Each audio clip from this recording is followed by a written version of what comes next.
If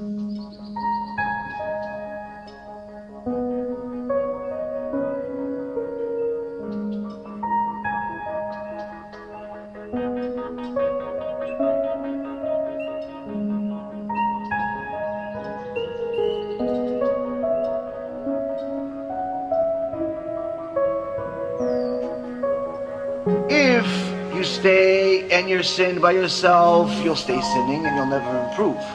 But if you do not remember the sin, if you do not remember the mistake that was made as a nation, you will never do tshuva. You will never get out of your own way. You'll never rebuild the Beit HaMikdash. A nation that does not know its past certainly does not have a good future.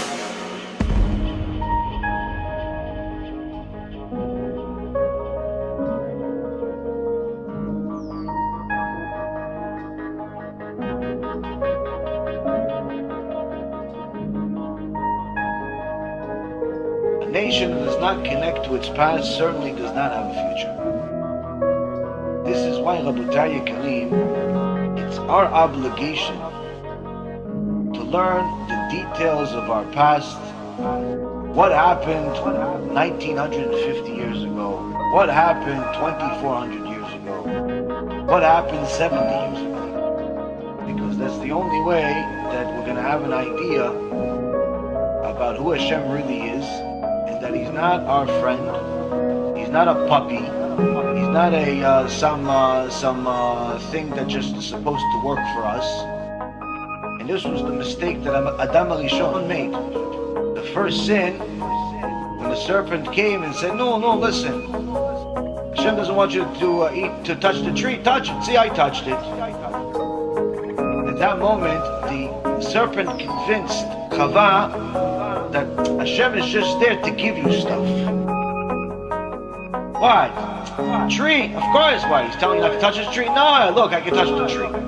Why? It's all about touching the tree, not touching the tree. Eat the tree, don't eat the tree. It's just about that. It's not about Hashem said, therefore don't do it. Hashem said, therefore do it. He completely removed the reality from the situation. It all became about the fruit. It all became about getting stuff from Hashem. Unfortunately, Rabotai Yekarim, this is what's happening today. We have a generation of people that believe that the relationship that we're supposed to have with Hashem is based on stuff. Stuff we're supposed to get from Hashem. I pray, so therefore Hashem will give me stuff. I do mitzvot, so therefore Hashem will give me stuff. If He doesn't give me stuff, then why should I pray then? Why should I pray? Because He's not going to give me stuff. Therefore, if your relationship with HaKadosh Baruch Hu is based on stuff, I do it, therefore He's going to give me stuff. And if He doesn't give me stuff, therefore I'm not really going to want to do it. That type of mentality will ultimately lead to complete kfirah, complete heresy, and abandonment of Torah and mitzvot, because it was never real to begin with. It says in Sefer Sfarim, Hashem tests those He loves. One of the tests is by not giving them what they want. See how they react. Do you still love me? You look for a zivug. How many years? 2, 3, 4, 5, 6, 7 years, 10 years you're looking for a zivug? I didn't give it to you. You still believe me? You still love me? You still pray with kavanah? Oh, I gave you a lot of money. Now I took everything. You still believe in me? You still pray to me with kavanah? You're still going to give a little bit of tzedakah proportional to what you have now? Or no, you're only going to give when you have a lot?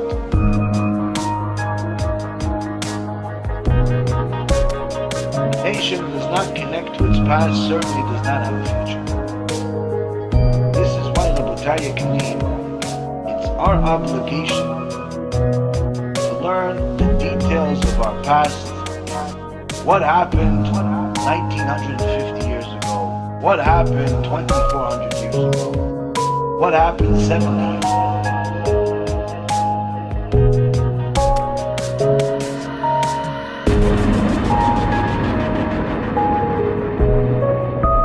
Kadosh Baruch Hu does not want to punish us. How could it be? People say, where was God during the Holocaust? What do you mean? He's the one that did it. So what do you mean? You just said God doesn't want to punish. He doesn't want to punish. So what happens? So how does this work? This is the verse that explains it. HaKadosh Baruch Hu does not want to punish us. But what happens is that he withdraws his hand. That's blocking the enemy from eating us alive. When we distance ourselves from him. It's not that he punishes us. It's that he is protecting us. When we distance ourselves from him, he simply uncovers what's being covered right now. And that's what this verse says. In fierce anger, all the dignity of Israel, he withdrew his right hand in the presence of the enemy. He burned through Yaakov like a flaming fire, consuming all sides. As soon as he just withdrew his hand that's covering, that's protecting us, the fire of Esav started burning Yaakov.